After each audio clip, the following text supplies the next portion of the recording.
Zara tan baru kat chakop chawa namaro chu han lam kwal deu turin kan chut thleng rem dan te kan khung mu mal zok ma mona wangin lam tual khata kan lut theilawa kan chen mun thuma kan lama ang hawan han lam chu chak oma kan nong kal masak kha chona hu hawin kan lam ka sia sang ni som pani de mai lo ni to lo rei to le mai maro chu kem chung kal phung mu mal zok le cha zok pa le mei chia in chia pia dana ko pui chung lam panga kan biak in anga kan ri ruput mangte alo ni lo deu chin te om thei na thil te awang po in hanin lam pol hi la thalo po ni theya nge chung wang te chuan nge nia a thut dan sim sim hi tiang hi thae a sik soi thei tho lom ti te in nei tho em ti phe chu ka selawa ka zel din thil ve mai mai chu nia amaro chu thavek maya mi zo te hi lam pathian fakalama hian kan nam hi kan pathian fakalam dan hi dang dai bi khop maya pathian fakalam dan ka mu to zong zonga khovel sang sanga ka kalvena ram sang sanga ka kalvena mi zo te lam dan thuka chawna sang challenging kan ti hi a omlo hian ka sia nam dang te hi chu om hunan ding so maya banan phara anan warzual puya an zuang ani maya an perle ton tona an chalan chuara van laman ko ka wartakin an zaya an tlingklak dera heni mi zote ro chu sangrual chut murkara lam tual kan han pana pan ma sabirtu nila lang sarsi avakal natura thol ro pui boksi zana kon kan paltlang hi ani tak taka chuang chon mi zote pathian ina ama choi moi dan turmin pek style hi khovela hiana ha thak bera zulu chilavar po to laklo in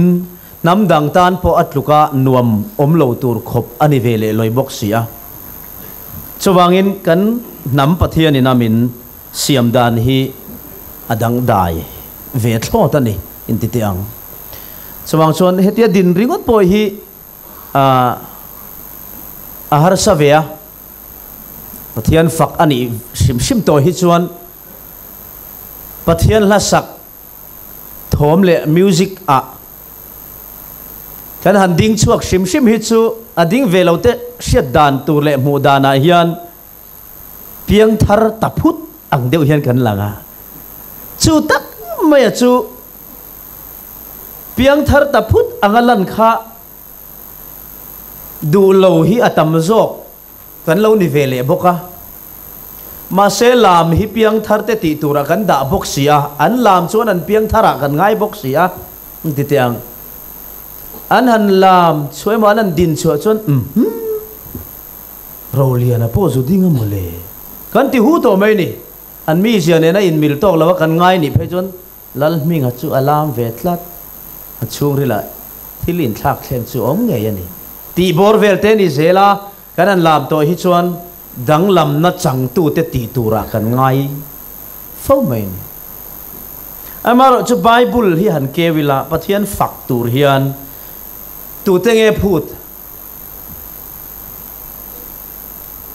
sam ziak tu chuan engkim tho thei to phot chuan lalpa chu fak ro se atia pian tharna hi lo phu chia lova a soidana hian tho thei tem ti mak mo ani zok zia soyani lalpa chu fakin amro se a chan chu tho thei han ti hian thil siam dang zong zong te po hi ei nung cha te pon thoveka thing le mau thlengin an thoa chuwang chuan heng zong zong ke ni te po hian pathian fak hi kan bat ani kan ti mak mo ani in mangai ton na chau lo chu ngot lo chu tu ma eng ma basu te tia chuwang chuan he ke ma hian i lo lam chuak ve ni po in tinirin lo lam an lo om po in i piang tharami vatisu apian tharwanga ron ding ani lo theya athok thei wanga fak ve bat na zok aron din puya khan lo pom ve top simero hetia anga lam kan ngai sang le lu tu ka kan da ro pui lu tu kha piang thar te ti tur bi ka kan da na hian pian thar te min ti chak lo zawa ke man ron chua ka ang kem lu pui te an lam sup subalam tual lam panin livir ang main kan han in zui lut kwal rui maya so chu that chiang e kan han ti ngota chuwang chon mi zawa hian lam kan te na hi piang thar na khai khom tu kan da hi adik tok lova kan mi zia in ang lova tharau min de da na in ang lova thin lung lama ron tho da na in ang tok lo ve thei boxi ate kherin tharau min pe lawati khan anon lut ve ngoi lawani po in fu tok lawa ngai ngot chi ni lo a hero na sa te po hi nung tol le man ni ve thowa a hun lai a chuti te chia maron phul ve nuai lem lo tlo ta phian an om boka chuwang chuan khami kan soina chan chu chin ya oma pakhat na chuan lam hi zak sula piang thar te ti tur bi kan ni lova thil nunga pathian in a siam chia I tho thei sia iti mak moni zo panina chuan lam kha ka soi sel mi alova ka soi sel lo zia chu tu na mi khan asil nga la lam ero chu pian thar na khai khom na le mor bok na ni lo ti kan sia ta ngai ve boka pathum na chuan lam thei lo ni ain lam thei te ero chuan nuam an chen tama joy kan ti limna lom na hi anwa ham tam bi ka anwa var po tam bik si a nuam ber du le nuam dua khovel hi mang kan ni si chuan anom theidan tur zinga po a nuam thiang lim ni boxi chulal pa fakalam alo ni vele boka lam ro rawa club vela vasu lo ai chuan chuwang chuan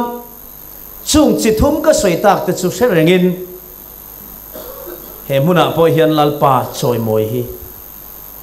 so da helaya kan game chua alo zo a lu hu alo zo a get pon lama helaya kan game result khopui chung lama te kan khuwa te a result min se phachin te nena va puang tur le va sil tur hian helai mun hi training field ani ti hi kan siat thiam a poimo ani ta ngai tu wangwanga ka thut lai khan kum khat kan omania helaya a course ang chuan intimate kum khat kan kema taril ruin nge ma kum khat em hi avarei em ve mole ti tre ka dona thut pa te khan lam pa te pon ka ngai to thawa ngai to na hi wa vel zuk chena ma se kan ngai to chua chu kum khat han om chu awa chale si e ti hi karil ruwa oma a chan chu chan chin tha le anei tu thu le la bak lo kum khat chung han don top mai chu a mi chia hi na ve tok don ti hi ka sia va chua le po a roi thei thil ti cha na chu engang zong po a mi singa chuan chak na sim chak na sual hi pastora po upa po evangelista po missionary po omania ama ero chu chak na karon kalma sak siam tharle na kan soya tlan chiat san tur tlan chiat san in sum ngai na munava om reng nun ai kha chuan in sum ngai na munava oma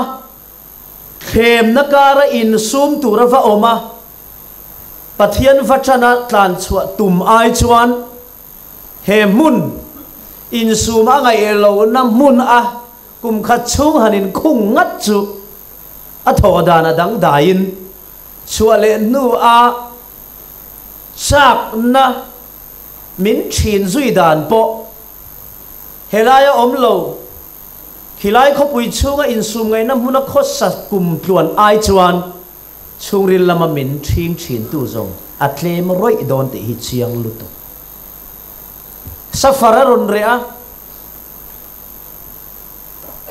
min thing tu ron rea har phim bul kan chana eya lo tu ya trong trai thom le phak la sak thom ti lo chu mani thua pathian thu soi nen discipline sang sankara kum khat chu han kho sak chau zui chu ke mani personality sim sim mo kan mi zia kan nung chang po hi asia mang te hi ka ring to ta ngai to na kal thui le maya yang ang kum khat course ang kem kum khat lua chan sin tha le anei tu li chung chang in amin chia pia po a chua ve le a han rite tarum rum khovel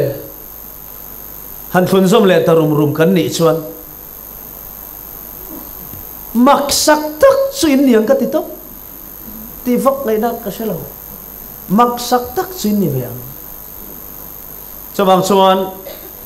pathianin hem huna in om hi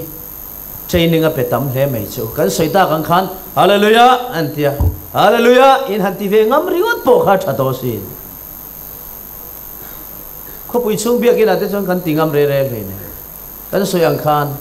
to sel tu in lalpa chu fakin amro se anti pon ngu anti fuk vek mai vai pa pakhat point Christian lawin mizo Christian in khom kham mu thian te u mizo in khom ka mu mo Christian in khom a hoi sen ber kha do sa na lo na azuk hao ton to na a to pa ngu kan tian wang ve ka ti kan pathian thu soi te hi kan rum ve ang reng set ro simro han ti phei hi cho hoi sen ber lon hi kan ang ve tak tak boka a to pa lal pa kan zavai tan ma som ro se ti kha top kharna ni ti se ber chi om si lo wa amen ti ain ngu ti khana ritlat maya kan amen pe si lo wa kho pui chung lama jon ni ni be mer maya a wa hawari pe jon ngu ki ang boka trong vai pa be nga po khan ngu kan tian bang ta vek ti kha om ve kho pa chawang chuan helai ai ro chuan amen hi ni thap maya tin karil ro ron om le chu tak sa che na te kan changa mi pa mai che kan lam chuak hi mak ka ti kho pa mà sẽ lâu mặc lâu thì khác ăn một chút lệ nọ bốc á ăn mặc lâu em nó chân chú cần vai mày hiền khi ta ôm lệ hết ta ôm hi thà đâu mình khởi đàn in ang lâu chẳng láng tổ cấn nỉ á hôm nào lâu cấn dễ là đủ thân nó thân phụ lâu tê xuống liềm tổ na vàng tên cha lệ phèn tụ ra lal pa mình khung na cô na lâu in ang lâu cháu mày hi lâu nỉ á chu vang chuan tak sa chet na in chan in chung re la in up tharau lam lai na han aw chua ka in don sot hi lo mak lova adong te hian he muna chang hian chun zom turin lal pan lo du jok cheu alo ni mai ani lal pa chu fakin am ro se tin mi pa han lam zok tian ban phat kan hua aril ru te chuan kum linga liam ta te kha chuan tim lo zui to te po hian vatam don em kum ni khat thani khat kum nge mo zat tim lo zui to te han lam dan han phar dan chang po a rong bol na lo mer siat to sual liam tuar le si te kan va lo tam em khito ma ho nen hetami hi kan dang reng lova lalpa in siam thar le na min chantira tum na lama min hun san na pinda na lo in ang lo chau mai lo ni a chawang chuan mana pathian ta na man thei le chor thei lo ni to thin kha voina hian pathian in tu na ta na man thei chor thei ni le turin train le che hi du a siam thar le che hi tum zo kani pathian hian mana ta na mana man thei chor thei kha mana tan khan chuan a duwa mana khana lo ma mà xem mà nó ta nó pathian ta nó man thei chor thei tu nó ta nó lak to si lo hi pathian hian a lom zui lem lova amaro chu siam that le tu me ro chuan a zui ve thunga an chungai ro chuan a lom lem lova in ti te ang chawai pathian du ber chu mà nó ta nó bị trăng cai ni lovin tu nó ta nó man thei chor thei ani zela chuwangin chu tiang ni tur chuan voina hian lalpan min train me ka ni ta pavalai zai pol kan ti don nge mo what zai pol te ro pui le mai inversion in again ni a style sim sim in non siam kha kha la kha tiang ka voi khat ngai thlang na nia men local ta selal pa isu ti ka music tel lovin ani an ti thu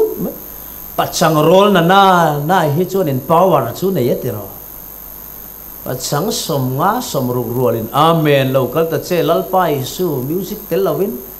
in ron hom hum maya chang khat na lu do na dung dung chawin na chum chil chaw phei kha chu han hallelujah long na chi hi lo re a lo ngai thatu de kan mur sum sum a top kharna music an re le du mai pachang roll in ngen ngol deu main amen local ta che lal pa isu in an tile in an khar du mai van po khen thok thalo lo mai ang hi ti du mel hi ka te ke ni aya ron kal le na chak jok hian nia alo kal le na ngak lel tu chu lal isu ale ami te hi ke ni le ami te aya ngak lel jok kan an ni ma set ti takam mission ti aya local le na ngang hel sok si chuan enga tinge moti chena la postpone zel le kan ti chuan nang ma ni lama khongai nai na do theya a khongai na thu chi tiam chu tin chan vek theina turin nang ma ni lama khongai nai na do the ni petera na lo tiang khan ai bulai in zia ang clip chon ka soi lawa chuwang chuan in pathian zok hian ngak hel takin a postpone zela mà xe limit hun chu la om don thâu thâu chu wang chuan la li su Krista local chak em to hian voina mi te hi abo bang om lo min suai chau adu awangin ni mena local tur kha voina tan nak tu ka tan ala postpone zela son la zela su khongai na thutia ma chuan le khongai chunga khongai le zual na period ta chuan kan om to a grace period khongai na hun khongai na chu enge kan ti chuan a phumia lo te na an don hi khongai na ni voina hian la dam reng hi kan phumia lo dan ang chu ni se mausia dan ang point voina hian tu ma hi dam phu kan om to lo den num tur kan wa tam to em amaro chunga tinge kan la dam si kan ti chuan khongai chunga khongai le chon na period a kan oma a phumia lo ten a until do na hi khongai na chu ni a chawang sang kan ne na khongai na chu ron in nu niam zo khani lalpa chu fakin am ro se chu voina hian kan chora ton din muna hian chan hem ngai na ka chang ka sia ting ka tan mal som na ti te tin tun hi hun lo mo ni tun hi chan dam na ni ti te chan dam na hi na kina ta na ni lova tu na ta na lak tu ra ni ti te khongai na hian minon silfi ani chu setlang ila helam len hin lam chakhop thina mi palam kha in lim thiam le mai helam len hin lam to lin nei ve lem lo wang hian nge ni e la ron pan ngau mai kha chu zana ko na thui deuh kan ti nge ni kan tom im dewa kan kut beng thom le han lim hoi har le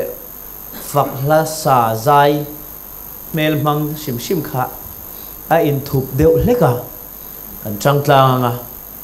wat tin te tharau lama in el turin kai soi tu thatak nen zan tin chun tin ne na puangin kan khosa chawania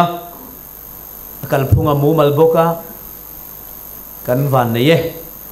chuwang wat tin te khan tharau lam in el na me pa in nei ve ula helaya hian kong tam taka zong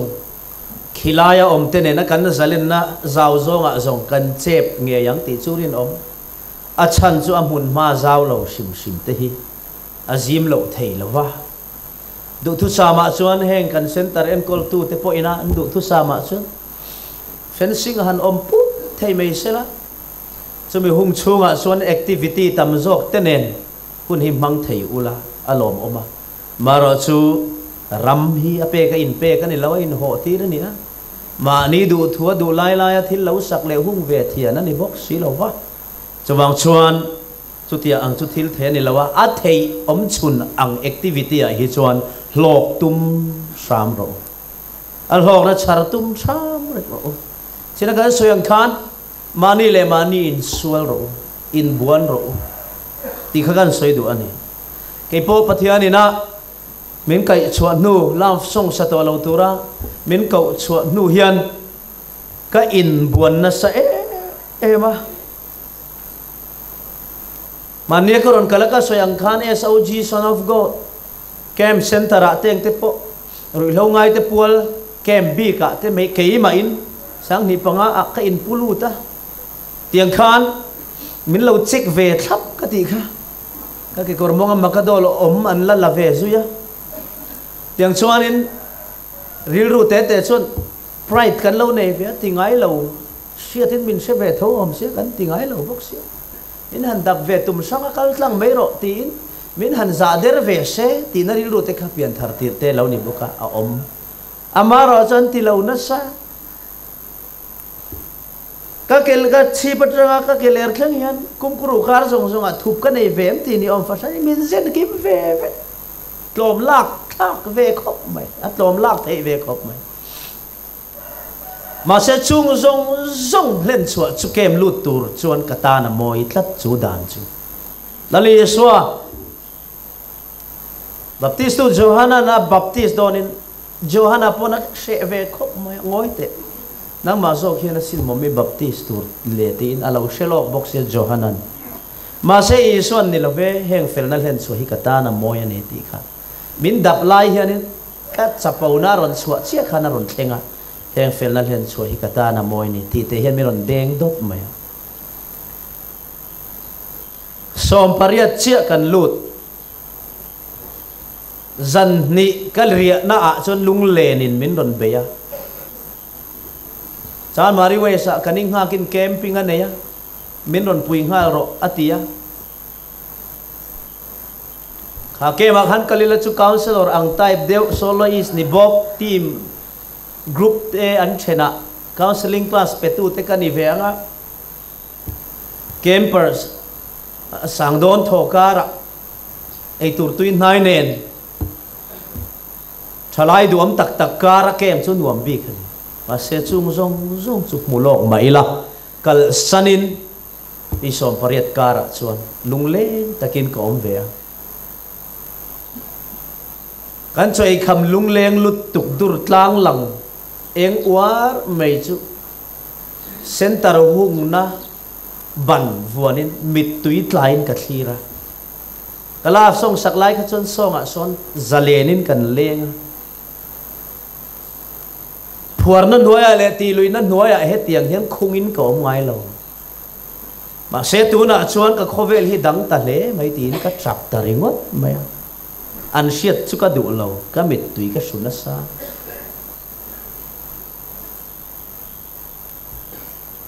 kalaria le turni za kan chu ta rei hi ka tingoi ngoya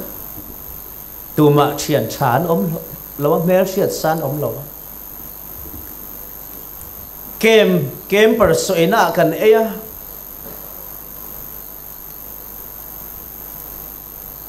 ti member cho ina sang kan ena kan love song saklai te khachuan tourist locha te ibia te khengin sacha tui cha nen vil kan longa organizer ten kan ril routine at lawin min tlon de ka tan ma mo piang lamin an tan zung zunga ke mani kal tanga sum siam tu man nia an ni kal tlangin sum siam kan tum boka erin bet chakhopa me chaduam tak te ron kalin minon kom lim chi na ni kha amaro chu tu na chuan campers som pariat zinga chuan ka thu ve ta bam maya thinga siam thut thleng sei pit pet mei te hi kan kil bam maya pon khorowania ti member te kha chauka chunga thut thleng mamar zo ka te chuan ti vilama lo en le ni pon kan chong an huat lo wa sa chazok le cho tui zok in mui mer zok kan ki lai hi ka wa mu phareng mai karil ruwa chuan mana chuan vailal nu puya ka changa tuna chuan ka pu sa zanau ka oye ti te hiron langani mana ka chuan vailal nu pui ang mai mau ruang yang mai khan lal kan che nak lal kan shot ve intiraza takin kan sin kuala bodyguard black belt pakhat chukan nei vele ngala chu mai ni lawing ka concert na ding le vaya stay sa police le kung futhia min la veng zui boka sai la lam na ron lam ve te ka chu an vot la ve la an noi an lam mai tu ra ni kalam na tur bi ka zuwa fit som ni bial chung kha chuan ron thleng ve phalawa aron in sum so lo chak zual pui ron lon po an nam kha over le zual phe chu po nan da an la over le zual phe chu savam bo man da chu ti khopa hum halkara kum ni chung hun lal takin kan chen ve amaro chu hun chiar ni na ron thleng le a pindana dang tarui maya a cheidan po lo dang in ti tiang han mit thla ula gospel pindan dang rui to mai chungkara chuan kan thu ve a chu tia ang zong chut chunga khadin mun thar ka sing nun kong zo cha thar ka han chut kha chuan mit tui hi a thla lo theilo mani to ka ke ka ni kum ni chung lo in ti ve bok ne lui bor lui tlon lui kara a ture motik hopa kan lo in lak lal ve in lak hero ve to laya got lai la izol chopap thing do sana dal hang firan mele ar tui pum khat alukan kan han kil ham baya tui ti mer ta ka ei lui ngai kar khat chu po kha ka khovelin thak thu nen kha chu na in mutai thei tho lon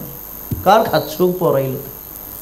ma se chu mani in sual ngam na mani in organize in buat sai ngam na chuan vo in himin shuai thleng ta lalpa chu fakin amro se chu chau chu kati ani lo chung te chu bulchan nan kamanga adot le a chuan khanga changa ka han chuak kha rong bol na nai vai pathian khongai na zara kan hing ta shiat lo ni ve to wangin speaker tin ten min lo se ve boka an solo story min lo du ve bok nen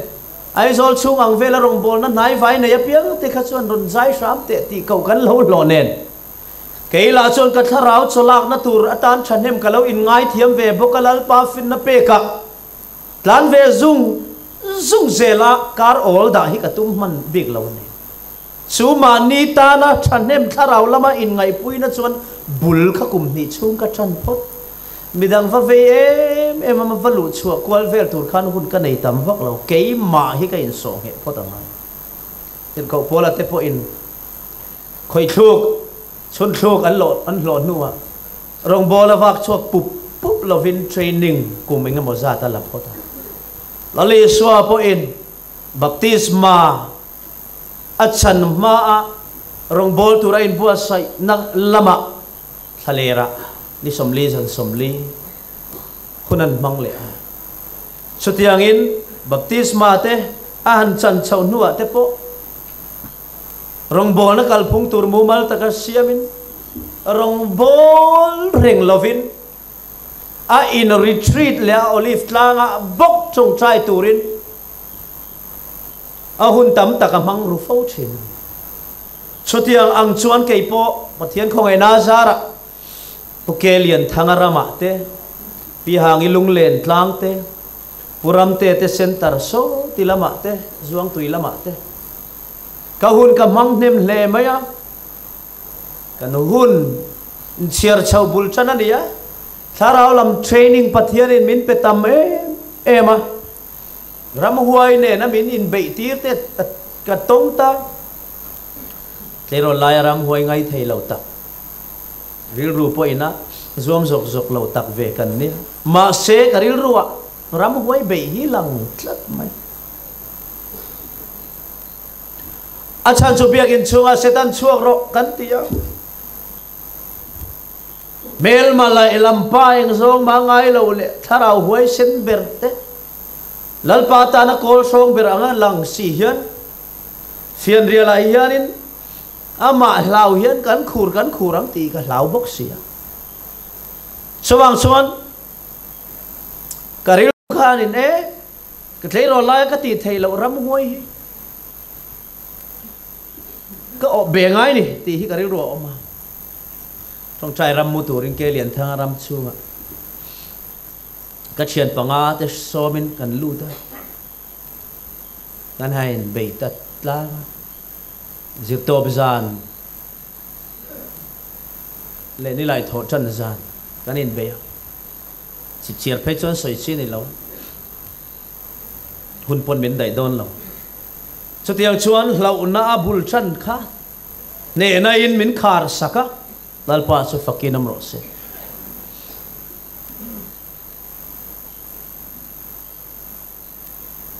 tharau lam thil pe ka kala don ngai lo lalpan dong tura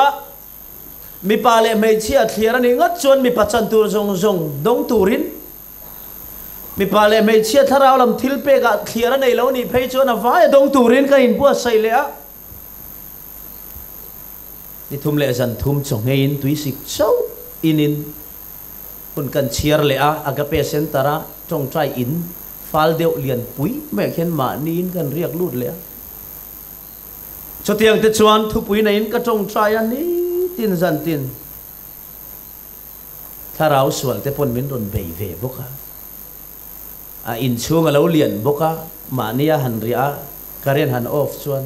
a thim du khopa trong China tura ta na pindan khuar san te khi alang sang tlat hian kan set au me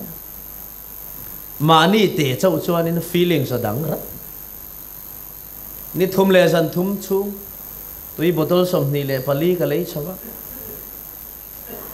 a bottle han tila on yang thu thona so te chuan hun kan chiar na no po hi e a chak om tak ka ni garil cham lu so tiang te chuan pathianin na sadakin keima le keima in boy pui tur le tharau lama ka than len zel na tura in sual tur hian min silamo keima lam tharau din muna zirin kalut mia mai ni athuron thleng pa ngai a oma thleng mia lo changa lu ka nei boka tun kar chau chu ka du ain ka ro riau mai a kan ti to chuan next week a chuan in rialu tur ni top mai ti reng khan kum ni chung ka hun hi ka mang deuh berane sang ni pali July ni som ni pan hia ka in hlana sang ni panga sang ni paruk in kar chu khati khan hun ka mang chau char cha su keima lama pathian thule pathian min ton sia tir thil sang le pathian min soi na le pathian ina min sil siat ho tling khom chuan hen nun hi na satakin pathian thu oi boy lu tur hian alo soi thin alo ni chu nang mani po khadu sak le chewa e kum khat chung kan hun man hi alok thak thei ang berati nuam tak le thu oi taka om turin nang ma in sual ro ban partir lok chunga tun thla ka chuak don ti han ban phar tu tun thlai ka chuak hun tur ani ate cái thariat kala nei e ti chin han ban phar te ule thariat la nei kan omem ton lut thar lam ang tha thum kala nei han ti han ban phar te u thanga kan om vet ang tiro tharu pon omang du tok si meng kalome kan lu hun ain ang lawa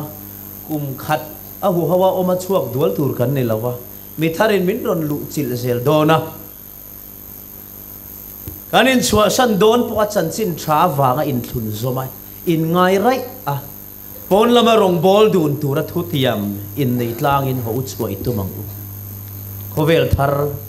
heta ho te nen hian I han din thina u thu oi na apoi mo ver thu oi na ti hi tun ka soitak te nen khan kan sermon thu pui tur ania thu oi na Samuel apakana bung som panga chang som ni pania changa som ni pathum thua chuan tel Samuel chuan solan ne na ti chu in ziak lova tun ne na soi nge ti kha karon soi ni tel Samuel chuan lalpa thu som chu alom ang in haral thil lan tele in thoi na te hi alom em ni ngai te in thoi na ain thu oi chu a thazoka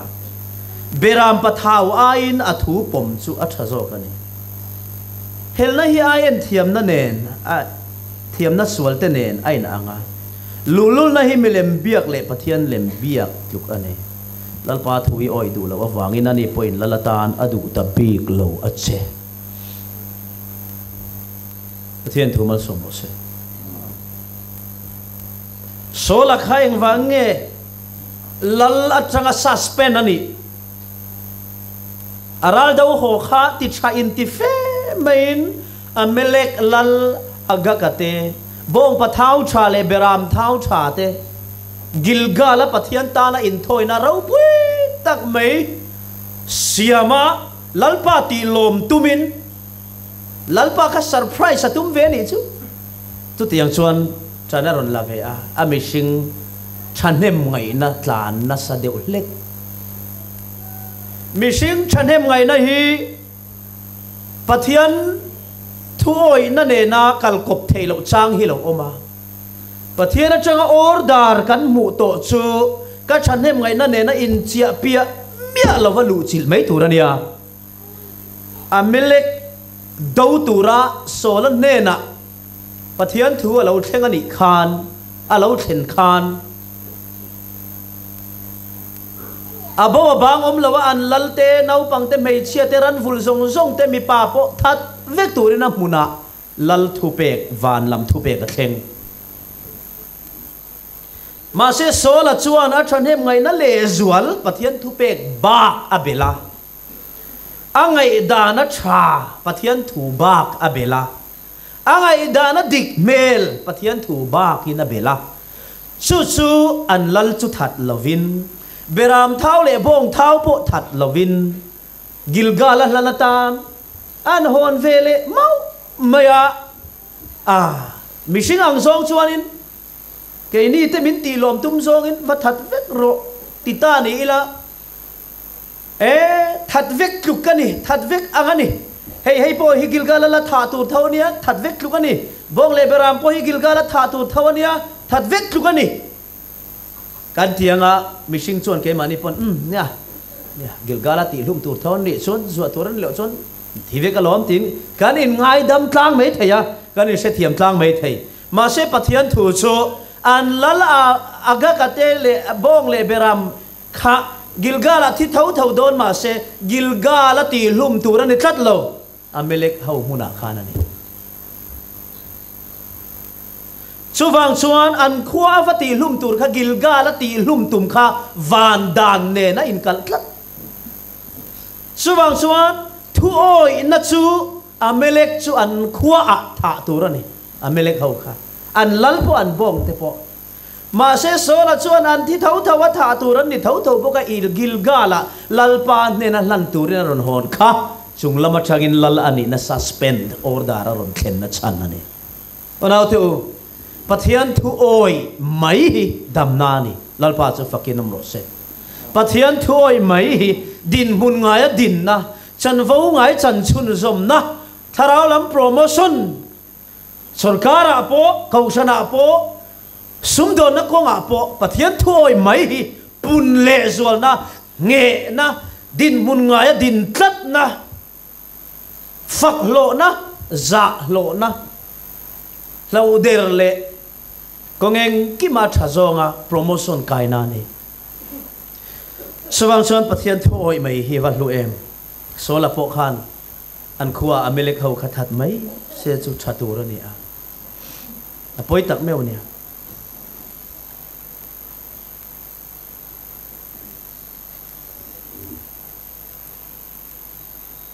helai thua soyang hian pathian chuan athu azom pathian chuan lalpa thu zom chu alom angin halal thil lan tele in thoi te hi alom em ni mi chen khat te chuan soma pakhat pek mangin pathian ti loman tuma an sum le pai chu ko sana tele mi har sa te chan puinan luang chuak nem ma se an mani le pathian inkar a that si lo chuan pathian thun oi boya chu mi chu akun chuan si lo chuan asum chuan rong va bolin asum chu thil thati nan biak in sak nan ko san huang chunga malak nakalai me atana poimo thei to pa asum chu luang chuak rui rui ma se amma akha pathian thu oi boya a om si lo chuan in thoi na tia tin pathian hian thu oi na tia tin in thoi na hi lom lo ti hi adikani pathian chu mi te chunga chuan a lom chuang lo pathian chuan thu oi tu nun hi aloma in thoi na hi thu oi tu nun tia tin alom lo sum va pe klur kha thu oi na lo o in thoi na lo ni ta sela a pe tu lampang kha thu oi boya lu lo chuan chu in thoi na awang chuan pathian chu sum pe tu chunga chuan alom chuang lo sum hi van rama lu turin pathian hian a fa pa sum pualin cross a athi senaron luan chu tir lo pathian fa pathisen far chan chu minung taksa nei tharau nei te chandam tur hian ani hallelujah chuwang chuan kan sum le pai kan kho chuak ruya keimani zok fa pa Yesu Krista lo kal chan le ron zon chua tum mi singa hi thuoi boya alu ve chuan si lo chuan asum chu pathian tan pe ma se lalpa chuan asum mangin tharau bo manine mo achul ang lo thok po ni se apetu lampang tharau kha mai zana nei pha chuang lo sembuna kaltir chung changa asuma thonem e mai ti zo ngai na thiam na pe don chuang lo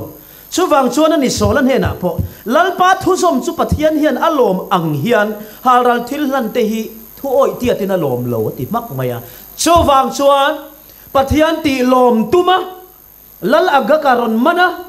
amuna tha aya gilgal tha kha pathian alom zok ring tu le veram pathau le bong thau thatak tak gilgal ti hlum tura pathian ti lom ron tuma ama ngai dana pathian o shereng chung sia ama ngai dan da lal zok tu sola chu ban ani ta mak maya a ai o tu tura po tlei rol ala thang zuya ana ve le ama lam nai em po ni lo tlei rol davida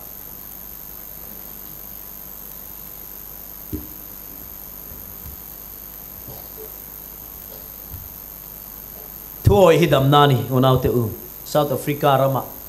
missionary chung kwa America rama train an pem tha fa pa fel tak som mi velekte hi Philippine nei South African nau pang akum rual pui tenen klim takin anin kom line thing buk noya rala changina pan mang ang em in Philip bokro aron ti thut Philip chuan ma se lo bok tho zona po zot lo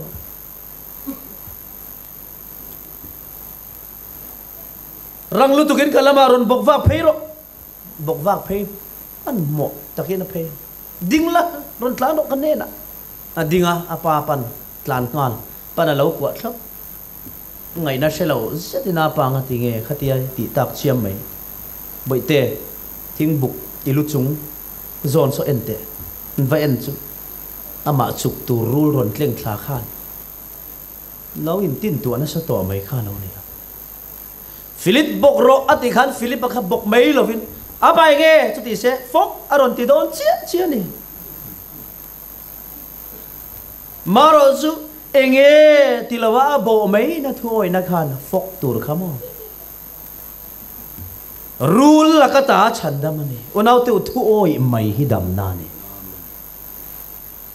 voina yana chalavania tia min sil tisu anti hi enge mo chatlo na le tia kan chan chung hian min chuk ka tiang hi kan thleng zo ta ni a chalo chu chalo ni maya a cha chu cha ni maya a chalo na em po ka selo kan ti chunga sual min chuk tu min liam na hilaw na man lutuka tundin muni kan thleng ta fur maya tisu hau kan ti sung hian min chuka tundin kan thleng maya chawang chuan unau teu thu oi damna ni si a pathian thu ani anga oi ngamte mi om an ni chhozela ahun lai mi mol ni changtu ma ni se alo rei zela mi fing zok ani chu khovelin a phathei tak tak chuang lo chawang chuan thu oi hi damna ni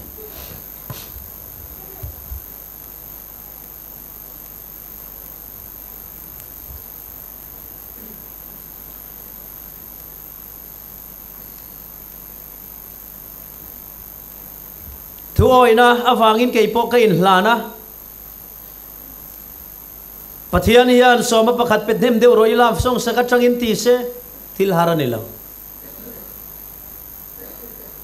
soma pani thleng pero poti se thil harani lo soma pathum po pe se pero ti se lam song kalasan te ai kha chon thil har po ni lo sudi choni ta na thanga hi tharau chan damina omang hei chu ti seวันผมโดนเอ็มที่เรามาเสพเทียนมินพูดชุสมปฐุมเปกละมันนี่หรอวะมีเรื่องที่ตาหน้าเปกชัวตำเละส่วนอีคนซาหน้าจังอินหัวจังอินภาษาอินเตเละเซ็นเตอร์ช่างเตะโตซงอ่ะมาหมอผู้สุกตัวระสุมเละไปถอดชัวเปกเน่มเละส่วนชุดนี้เสตานสปาทิลตีง่ายเลี้ยมเราทิลฮาร์นี่เรามาเสพเทียนมิรอนดิลชูกอิสกากันซุมนาร์กันชุงก็ดูไล่ตักกันเอซอนนั่นเอชุนกอิสกากลาฟสงสักติโตมินรอนดิลตัดไหมอาหารครบไหมถูกก็โอยเงยโอยเราติเฮียนก็สวยเชียนอับราฮัมเองพอยกันนังเดวิอาก็ติเชียนกันทิลตนเจ้าโจรินน่าชวนกับพาลาอุนัสกันทิลตนินังเดียวอับราฮัมอพออิสมาเอล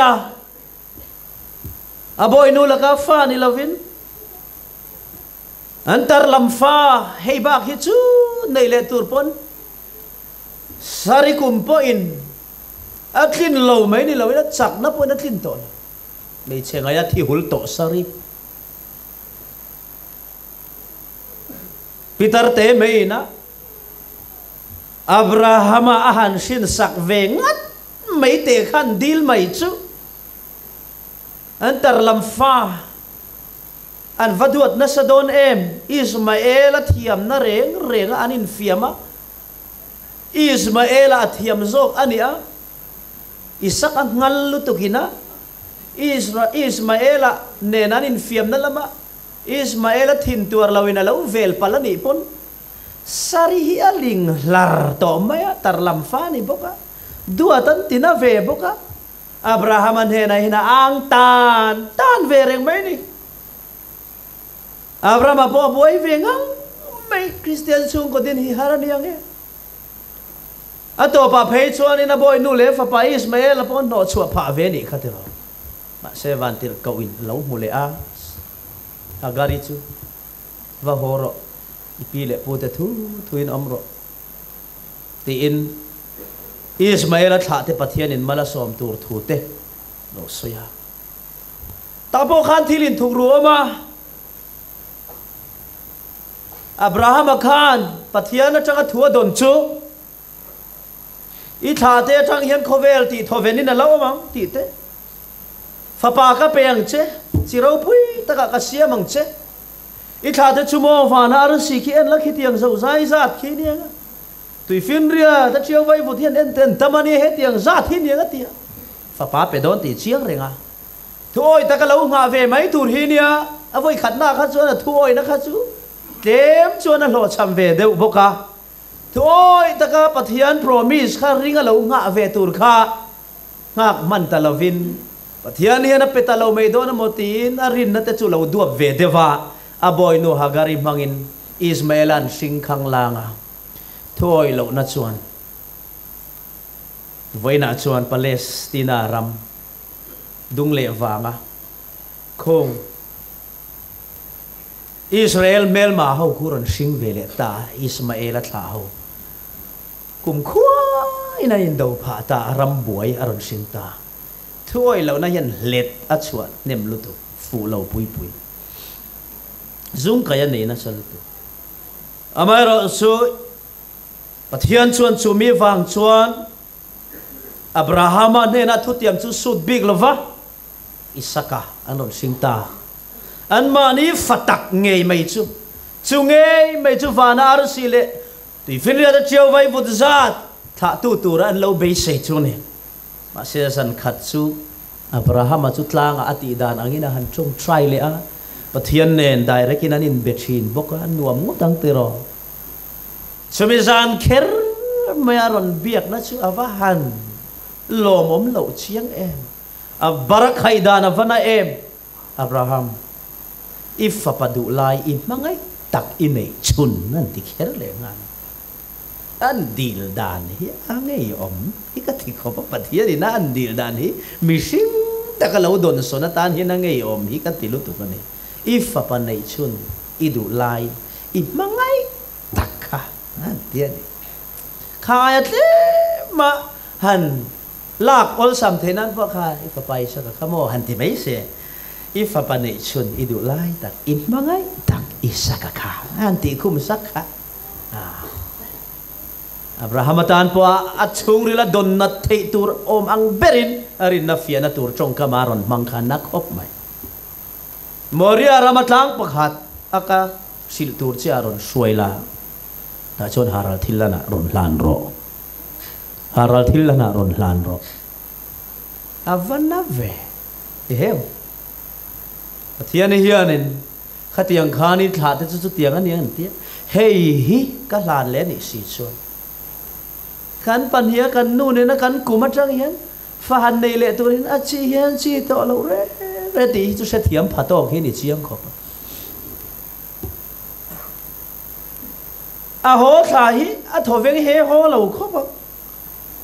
a sang khai mi along ti ro eng thol tha ve vo mi alawang a pik lu tuk tur hi ka khongai to kan ngai to hian sari sil tur nge tur lo ti a te hi na boi thain ka ring ani nu berinan sia don page Ismael la ka changpun in fiam lega tra chanani ti lum tur thu han sil chu sari kha thi dang meng ti lo malom le ta Abraham ang tia tarin na lo chak tok lo ni pejun tharaw om puina don lo pejun anin silang em o ka sila ti thu kha alang talem lo ma chu chu ka ngai tu ta na don maya chu me pia lama Isaka mel thaving veng nau pangte kumeng san mi tak chi chu sia ta ni lova teenager kan ti hinge ani anga teenage poni phalau kum som noilam som pa ni noilam te hi ni em ti te karil ruwa oma asia in ti deu te kan la zot chu mutui em nar sak future bright tak thi mai tu ra in ring phal lo wang lai bul tran thamuang em mulai a han enanga paril runat tur zia ka han chut pui hian ava har don em sing tu nu le patan maro chu thil mak te maya oma chu chu Abraham chu zi taka thova ati Abraham chu zin taka thova enge ma zin taka thok her le va man mo ve a phur phian zo kem ni a fa pa hi ti lum hi lo phur phian zo kem ni a lo ngai na te chiam lo vem ni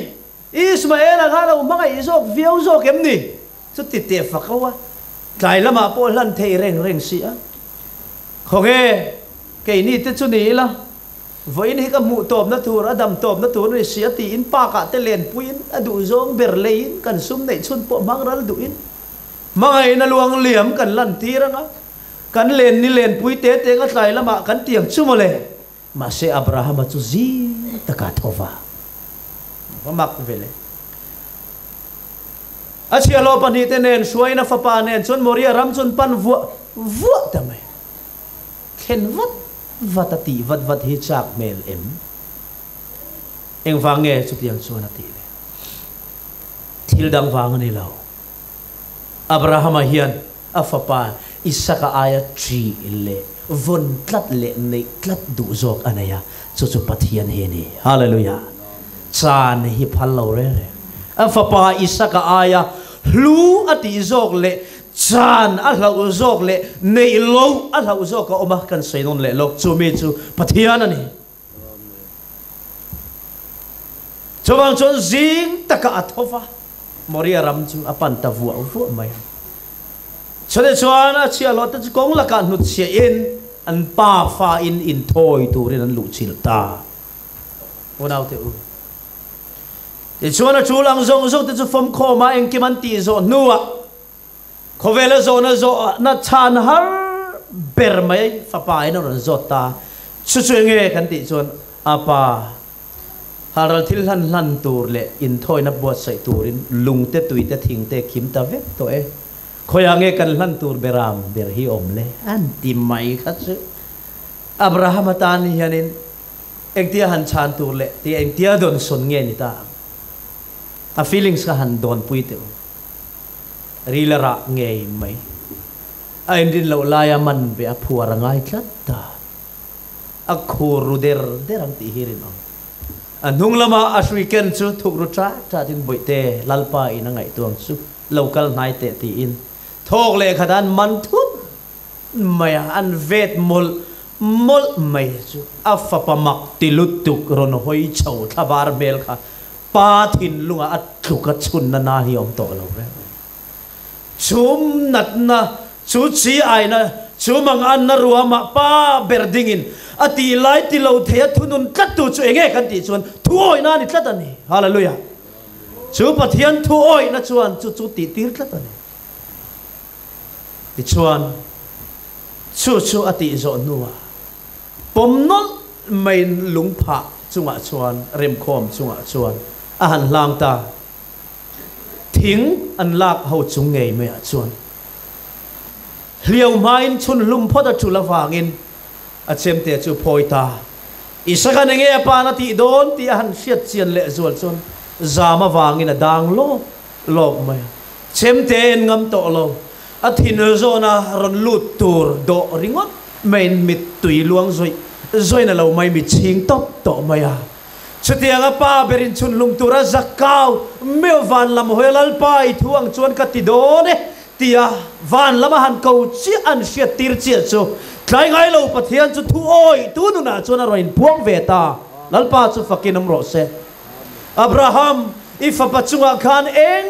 ma ti su awa chiang em pathian o chuan awa chel ding chiang em Abraham ifa pachunga khan eng ma ti su Tona zong ifapa ngay po pathian tan ihlan ngam awangin pathian itri tak zetani ti kan seta ti hallelujah lalpa chu choi moi nam ro se unaw te u thoi na hian pathian kan tri tak zet na hi min lo proof sak thina chu tak me chu lalpa in puan na ko thak na le lalpa in puan na ma chon na hi lo ni thina lalpa i ro pui na min mu ti ro ti a chong trai chinin om karing pathian ro pui na hi kunaw te u kan exam kan pass ate exam mo hola kan zir lai kan zira ni zan lama kan mahabaya hat theing hil kan lo em bawa bang om lo min ron sil para kan lim anga chau hian ani lova pathian ro pui na hi làm tua la tak sa che na kan chan te le chong che lo kan don te chong chai dam thei na le mu lok thei na kan nei te zol nei rong kaya min lang thut anga te chau hian pathian ro pui na hin puang ani lova onaw te o pathian ro pui na cho Abraham chuan lungai na ruama thin khur zoi ruama afapa ti lum tura lo thei lo thoi ngai na ruam sia pathian ro pui na chu rein puang zo ka mitui kara zam na ruama pathian thoi kat nun nei tu ten pathian ro pui nan bu the na ni lalpa chu fakinam ro se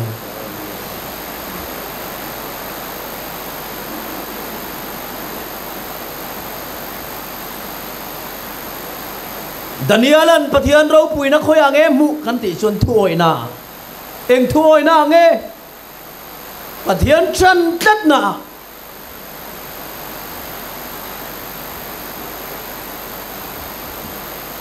lal daria pathian anga biak tur tia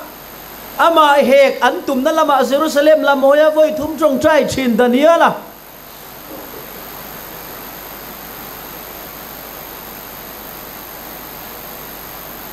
Babylon officer raw pui masih officer tharau mi tak sa chen na le chong siat lovina akhoi phak chin te zinga mi bokwa ka pathian ina sual chin mumang sil fiat thei khop officer raw pui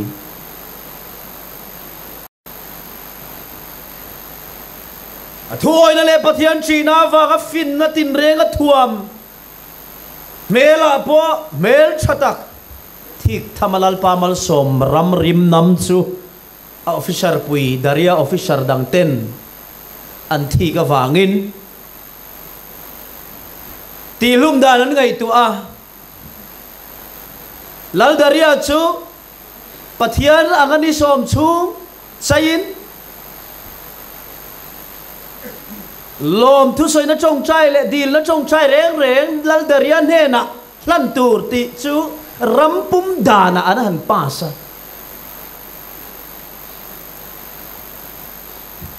chuti laya ma ani pathian bezo ga lo trong trai chu sakai bak nei pu ka pai tur ti ni boka Daniela din mun adir thong ta eng wangin thil chin ni achan don Number 1 Jerusalem hoi zonga trong trai chin hiati top lo chuan anna chan don Number 2 anun na chan don chu thil pan ni chu Jerusalem kho hoi zonga ni khata avoi thum trong trai chin kha ati top lo ni chu na chu a thleng dona ona tu sarkar dan le tharau lam dan in kal na a Daniela chu din mun lai hola ading tatlat mai le in chu ton na a sarkar lam ni na le chan vo ro pui hum him zela tu mani chuan ni som chung lal daria kha pathian angin abia anga ti chuan ni som nuwa chuan a pathian a bele theyang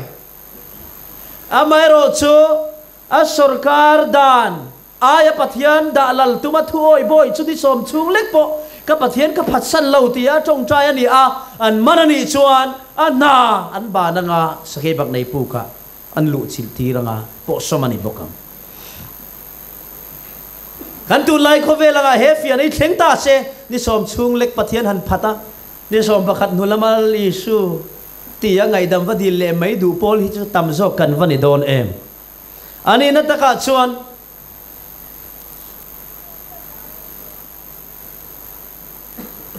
kan sarkar na tu na kan chelai me ka po hian chu tiang khen lo zong po a pathian phatsan na ei ru na ko nga po kan nga em officer tam tak ten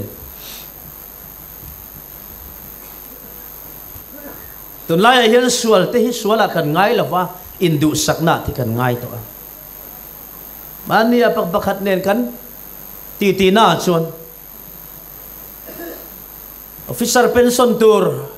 head of department lam nai le chung lam pang ho then khat te hian an vai chuan an ni ti chu kan soi sual the wangin eng mi then khat head of department officer lian tak tak pension tur te hian sum pension chua pui tur hian lo dak na sa ve khopa an hlo ni si lo hi chung chang ate chon an officer pui dang te po la pension ve mai lo tur ho po hian than he man lo ngai pui ve le zel boka chu mai ni lo minister chen khate pe po in an lo sia thiam pui ve le mai zel boka ti hi soya ani viau hian ka sia ka mer sia chen khate pension tur chung chang an department a thok chen khaten an soi ka siat nen a in lai chin le maya sawang chon sual chu sual ngai lovin indu sak nan mai i mai kan lo mang ton ta hlom to a chung te po chu pathian sal na emo pathian phat san na kan ti phal to reng reng lova chung mang chon kan pension tur hi in mangai takin kan lo in thla zo ka lo ni a mak ta le mai chu tiang mi chu ti vilama changa ka thu soi lo en lai no mani chuan in ni chuan lo in chu chiang ve le deu let te chu tiang din muna chuan Daniel po dinga amma ero chu Daniel chuan chu thom chu thutlu na committee ro re la shiat ve le chona pindana kalin lalpan ne na lom thu soite te a chan chin chu shil le a chong trai Jerusalem lam hoya bati chin chong trai le tlap o a lo tange nge darian he na lal darian he na shuaya o Daniel ni som chung lek kan he na chong trai chui thei lo mo daria po na uilut tuka officer zinga ngai nai na finga ti sia aswal no omre nga sha sila fathin lungtluang tlam zia tele finna khatani zia sia chuan alal ramta na apoi mo zia house of treasure an tiang de rorel khol zinga ro du mani zia kha an ma daria kha na sha chiang sia angen ngoi mai ni som chung tal chu ti thei mai ro ti se Daniel chuan olal ber ka thei lo ka thei lo ne sakai bak nei la ka tamin chan chuak thei pathian ni ti hi aring chiang lo ti chuan Daniel chuan pai ta a nuam ti ta khian lut lo ve chiang khopa in ti tiang han thlir te le sipai ten an la a andunga anan doma anan nem lai hian kal ve ei ma se puk chung sakai om na an lu don kha chuan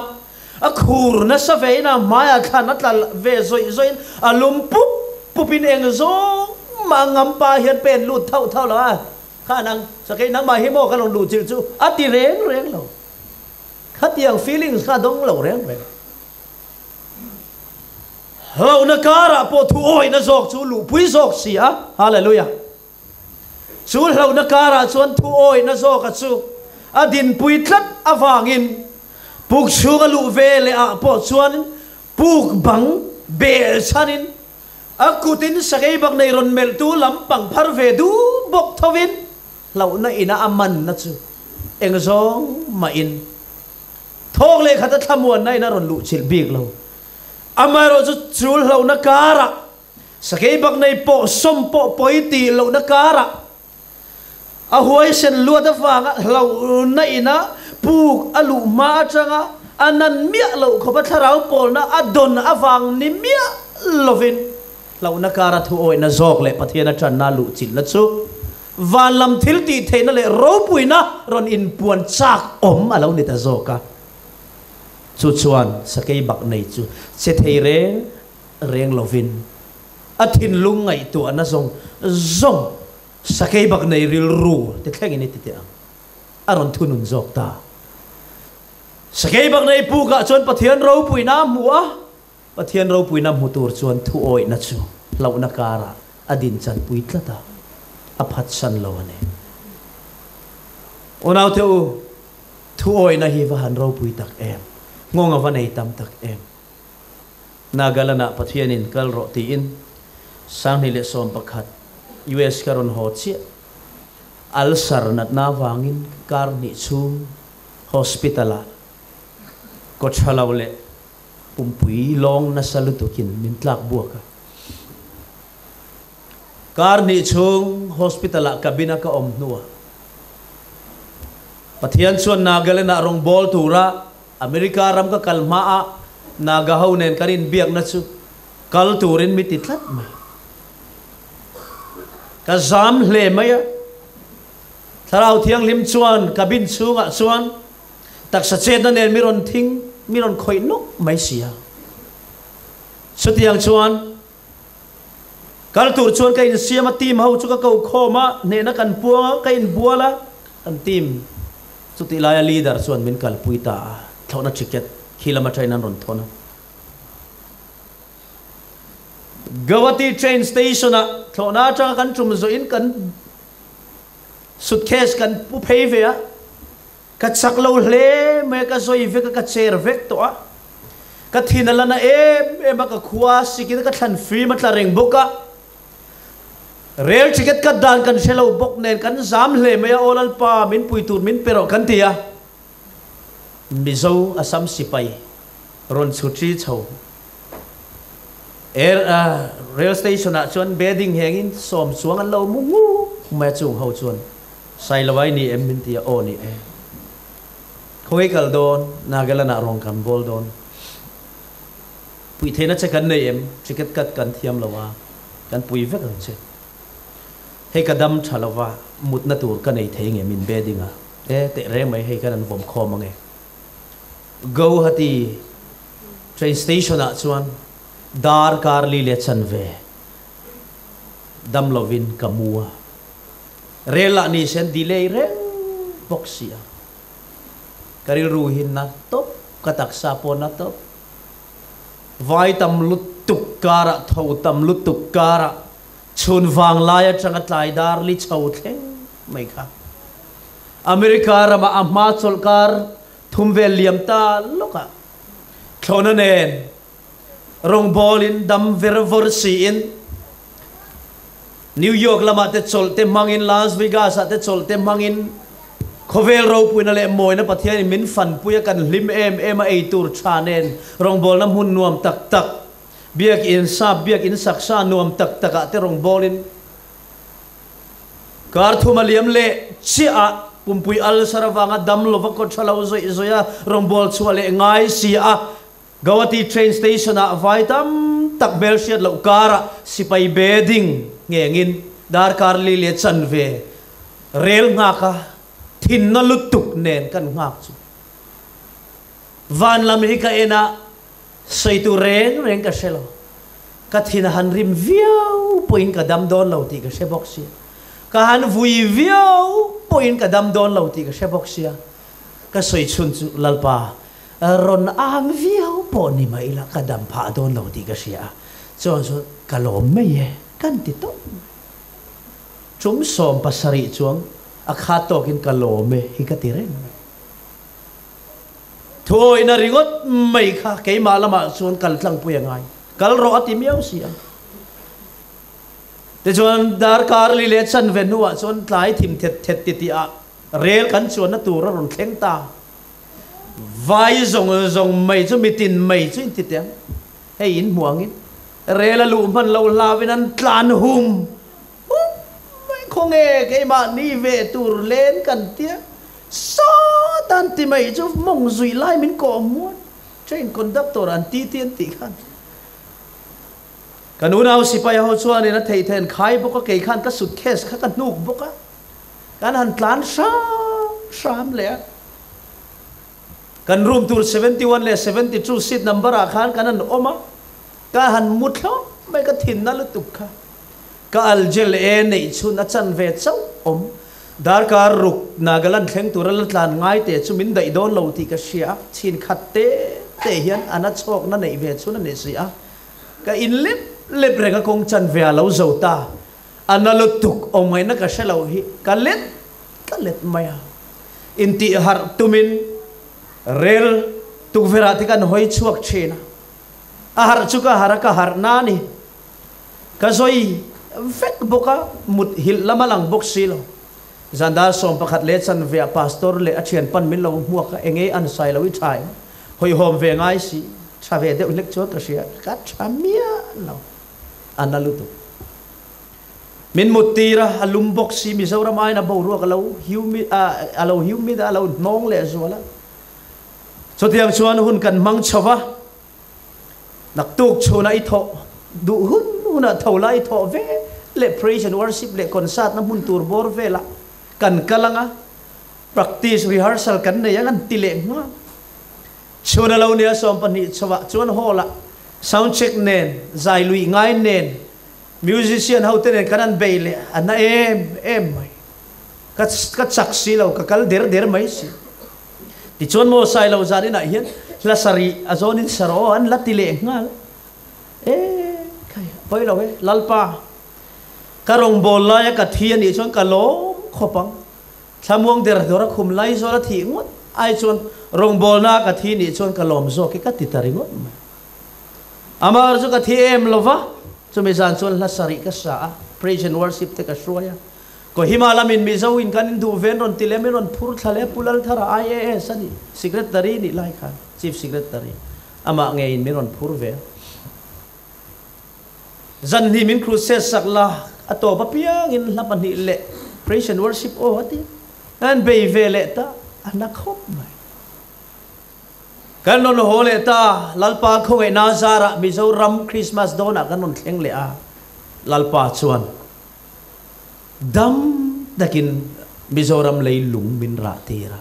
Christmas lim om dakin lim takin kan mangle theita unaw te u thuai na wangin dam na kal loa thuai na wangin tu na soi thei tur hian testimony ka donga chung te chuan hullo la kal le tura tuar na ron in tham ut te chu ma chon turin chel na min lo din sak zo ka chawang chon nang po chu tiang chui lam ma chon do na he muna hian tuar tur omia lovin tuar tur ero ma chon turin training lal pana pe chi a chawang chon helaya discipline hian hullo la om le tur